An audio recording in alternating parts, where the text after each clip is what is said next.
காவிரியில் தமிழகத்திற்கு 2000 கன அடி தண்ணீர் திறந்துவிடும் உத்தரவிற்கு எதிராக திருத்த மனு தாக்கல் செய்ய கர்நாடக அரசு முடிவு செய்திருக்கிறது. இதுகுறித்த விரிவான தகவல்களை நமது செய்தியாளர் நிரஞ்சனிடம் கேட்கலாம். நிரஞ்சன், காவிரியில் 2000 அடி தண்ணீர் திறந்து விடுவது தொடர்பாக கர்நாடக அரசு எப்போது இந்த திருத்த மனு தாக்கல் செய்ய இருக்கு? அதில் என்ன மாதிரியான விஷயங்களை சுட்டிக்காட்ட இருக்கிறது? அதாவது இந்த திருத்த மனுவானது அடுத்த வாரம் தாக்கல் செய்யப்படலாம் என்று எதிர்பார்க்கப்படுகின்றது. கடந்த அக்டோபர் மாதம் 19ஆம் தேதி உச்சநீதிமன்றம் இந்த காவிரி நதிநீர் தொடர்பான வழக்குகளை விசாரிப்பதற்கு உச்சநீதிமன்றத்திற்கு அதிகாரம் இருக்கிறதா என்ற கோணத்தில் விசாரித்து அதன் மீதான தீர்ப்பினை தேதி குறிப்பிடப்படாமல் ஒத்திவைக்கப்பட்டிருக்கின்றது. அந்த தீர்ப்பானது இதுவரை கிடைக்கவில்லை. இந்த தீர்ப்பானது வரும் வரை கர்நாடக அரசு நாள்தோறும் 2000 கன அடி வீதம் தமிழகத்திற்கு தண்ணீர் திறந்துவிட வேண்டும் என்று உச்சநீதிமன்றம் ஏற்கனவே உத்தரவு பிறப்பித்திருந்தது.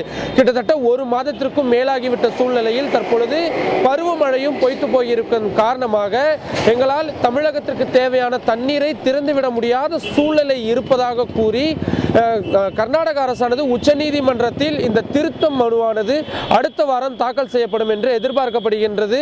கர்நாடக அரசின் நீர்வளத்துறை அமைச்சராக இருக்கக்கூடிய எம்பி பாட்டீலிடம் நாம் தனிப்பட்ட முறையில் இது தொடர்பான விவரங்களை கேட்டபொழுது அவர் நமக்கு இந்த தகவல்களை தெரிவித்திருக்கின்றார். அது மட்டுமில்லாமல் இழப்பீடு உள்ளிட்ட பல்வேறு விஷயங்களும் இந்த திருத்த மனுக்களில் இடம்பெறும் என்று எதிர்பார்க்கப்படுகின்றது. தற்பொழுது கர்நாடகத்தில் சட்டப்பேரவையானது தற்பொழுது நடந்து கொண்டிருக்கின்றது. கடந்த 21ஆம் தேதி, அதாவது நவம்பர் 21ஆம் தேதி தொடங்கிய இந்த சட்டப்பேரவையானது டிசம்பர் 2 வரை 10 நாட்களாக நடைபெறவிருக்கின்றது. சட்டப்பேரவையிலும் கூட இந்த காவிரி நதிநீர் உள்ளிட்ட பல்வேறு நதிநீர் விவகாரங்கள் மிகப்பெரிய அளவில் எதிர்ப்பலைகளை கிளப்பி வருகின்ற சூழ்நிலையில் தான் தற்பொழுது கர்நாடக அரசு இந்த முடிவினை எடுத்திருக்கின்றார்கள். அது மட்டுமில்லாமல் தமிழக அரசின் சார்பாகவும் இது மாதிரியான வேறு ஏதேனும் விஷயங்களை செய்வதற்கான வாய்ப்புகள் தற்பொழுது அதிகமாக இருந்து வருகின்றது. உமா நிரஞ்சன், இதனிடையே இந்த விவகாரம் தொடர்பாக கர்நாடக அரசு மத்திய அரசுக்கு ஏதாவது கோரிக்கை வைக்க வாய்ப்பிருக்கா? அதாவது உமா, இந்த விவகாரத்தை பொறுத்தவரை கர்நாடக அரசு மீண்டும் மீண்டும் கிட்டத்தட்ட ஒரு 3 மாதங்களாகவே கூறி வருவது பருவமழை சரியான அளவில் பொழியாத காரணத்தினால் கர்நாடகத்தில் கடுமையான குடிநீர் தட்டுப்பாடு ஏற்படுகின்ற ஒரு அபாயம் கூட இருந்து வருகின்றது. அது மட்டும் இல்லாமல் விவசாயமும் மிகப்பெரிய அளவில் பாதிப்பினை அடைந்திருக்கின்றது. எனவே தான் எங்களால் தமிழகத்திற்கு தேவையான தண்ணீரை திறந்துவிட முடியவில்லை என்ற அந்த மேற்கொண்ட விஷயங்களை தொடர்ந்து கூறி வருகின்றார்கள். அது மட்டும் இல்லாமல் கர்நாடகத்தை வறட்சி பாதித்த மாநிலமாக அறிவிக்க வேண்டும் என்றும் அவர்கள் கோரிக்கை வைத்து வருகின்றார்கள். அது மட்டும் இல்லாமல் தற்பொழுது வரைக்கும் ஏற்பட்டிருக்கின்ற இழப்பீட்டிற்காக கிட்டத்தட்ட 4700 கோடி ரூபாய் அளவிற்கு மத்திய அரசிடமிருந்து அவர்கள் இழப்பீட்டு தொகையாக கேட்டு பெறுவதற்கு தற்பொழுது அவர்கள் முடிவு செய்திருக்கின்றார்கள்.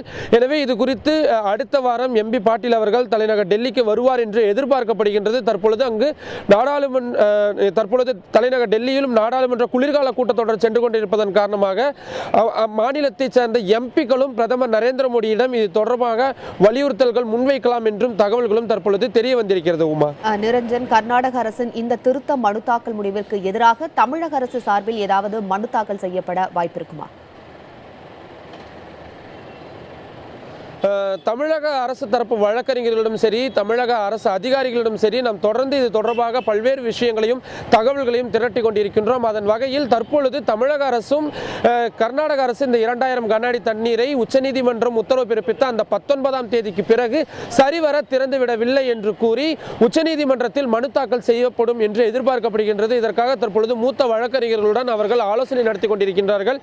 ஏற்கனவே உச்சநீதிமன்றத்தின் கிட்டத்தட்ட 4-5 உத்தரவு கர்நாடக அரசு மதிக்காமல் தொடர்ந்து தண்ணீர் திறந்து விடாமல் இருந்தது. எனவே இதன் காரணமாக தமிழக அரசு ஒரு வலுவான விஷயங்களை இந்த முறை இந்த மனுக்களில் குறிப்பிட்டு ஒரு நீதிமன்ற அவமதிப்பு வழக்காக கூட இதனை பதிவு செய்வதற்கு தற்பொழுது தமிழக அரசு முடிவு செய்திருக்கின்றார்கள். ஆனால் இது தொடர்பாக அதிகாரப்பூர்வமாக, குறிப்பாக எம்பி பாட்டீல் கர்நாடக அமைச்சர் தெரிவித்தது போல தமிழக அரசின் சார்பாக இதுவரை அதிகாரப்பூர்வமாக தெரிவிக்கப்படவில்லை.